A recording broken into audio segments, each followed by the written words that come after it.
suis Audrey Thiam, la secrétaire exécutive du Bureau national sénégalais de la CAD BUN-CEDEAO.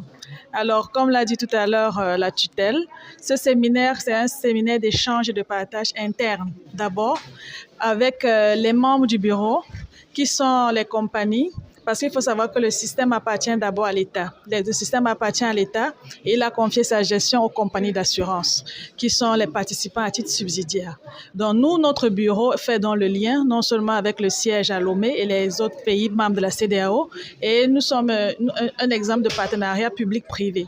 Donc, il est question de rappeler aux membres du bureau, que sont les gestionnaires des sinistres et des accidents transfrontaliers, les procédures, car nous avons revu le système sur le plan technique et judiciaire, de leur rappeler la procédure. L'objectif, c'est quoi? C'est le prompt règlement des sinistres. C'est éviter qu'un véhicule soit retenu dans un autre pays parce qu'il a causé un sinistre. Vous pouvez également être sur le territoire du Sénégal et être victime d'un véhicule transfrontalier. Notre organisme a pour but de recueillir votre réclamation, de l'instruire suivant les protocoles, les délais et puis vous rembourser très rapidement le préjudice causé par le véhicule étranger. Donc c'est un outil qui est normalement gratuit, qui est délivré en même temps que votre attestation d'assurance automobile, en même temps que l'émission de l'attestation qui est aujourd'hui digitale au Sénégal depuis mars 2024. Lorsque l'attestation automobile est émise, automatiquement vous avez l'émission de la carte BUN-CEDEAO. C'est donc ça l'objectif de cette carte-là, qui vous permet non seulement ici au Sénégal d'avoir une prise en charge, que ce soit sur le plan matériel que corporel, ça se fait. Et aussi, lorsque l'accident est causé à l'étranger, il y a de l'assistance qu'on fait sur le plan juridique, les victimes et la prise en charge. Donc c'est une garantie, c'est une sécurité. Pour le moment, nous essayons de rappeler ces textes et comme l'a dit l'autorité, que les membres qui sont chargés de l'appliquer au quotidien se l'approprient pour le prompt règlement et faciliter la libre circulation des biens.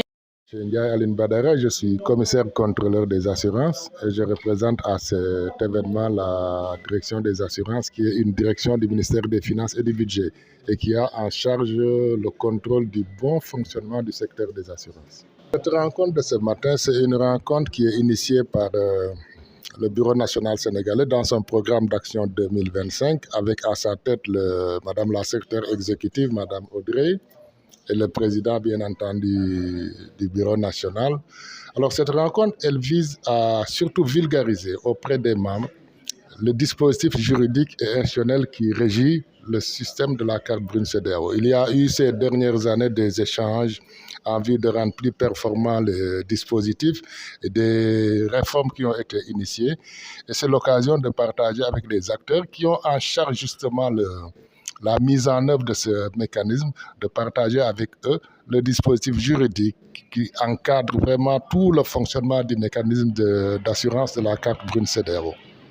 Voilà en gros l'idée, mais aussi véritablement se retrouver avec les membres, échanger sur tout ce qui peut rendre performant notre action dans le cadre de ce mécanisme. Et chacun apporte sa contribution, sa pierre à l'édifice, et donc de telles rencontres rentrent véritablement dans ce cadre d'échange, formation et sensibilisation. Le résultat attendu, c'est quoi? C'est d'abord une meilleure appropriation du dispositif par les membres. Quand on dit meilleure appropriation, c'est une meilleure application aussi. C'est de faire en sorte que la gestion des sinistres transfrontaliers, on dit sinistres transfrontaliers, c'est les accidents qui interviennent avec nos pays, nos frères du Mali, de la Gambie, de la Guinée qui viennent ici ou nos Sénégalais qui vont dans ces pays et qui causent des accidents ou qui ont subi des accidents, qu'on puisse les gérer en assurance de la même façon qu'on gère les accidents ici au Sénégal ou au Mali. Donc les résultats attendus, c'est s'approprier le dispositif, le mettre en œuvre pour, in fine, qu'on ait vraiment des dossiers accidents qui sont réglés de la façon la plus diligente possible et qu'on puisse, pour le bénéfice de nos citoyens communautaires, comme on dit, sur la base véritablement de la volonté politique de nos États, qu'on puisse faire circuler les marchandises d'un État à un autre, sans se dire que si j'ai un accident, la police va m'emprisonner, la police va me taper. Et de la même façon qu'on gère les sinistres, si vous causez un accident, on ne vous emprisonne pas, on appelle les assureurs, on doit pouvoir gérer un système qui permette que ces accidents transfrontaliers puissent être réglés de la meilleure manière possible sans amener